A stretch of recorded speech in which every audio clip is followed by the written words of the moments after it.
Amalner railway स्थानकाजवळ आज दिनांक 15 मे 2025 रोजी दुपारी 2 वाजेच्या सुमारास कोळशाची वाहतूक करणारी मालगाडी रुळावरून घसरली असून या अपघातात सुदैवाने लोको पायलटसह गार्ड हे सुरक्षित असून जीवितहानी टळली आहे।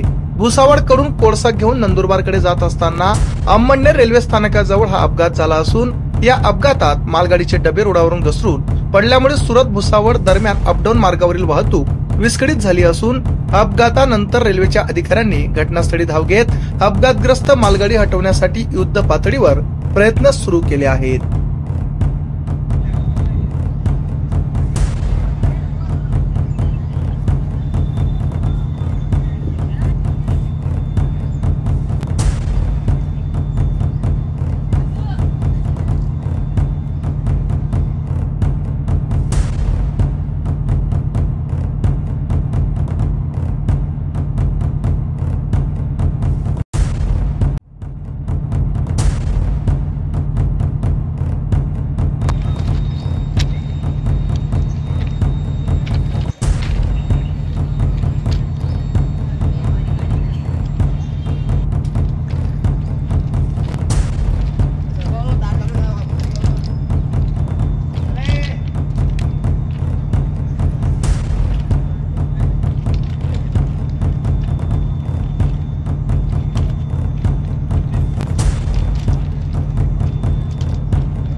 आमच्या चॅनलला लाईक करा, सबस्क्राइब करा, बेल आयकॉनवर क्लिक करा आणि हो शेअर करायला विसरू नका।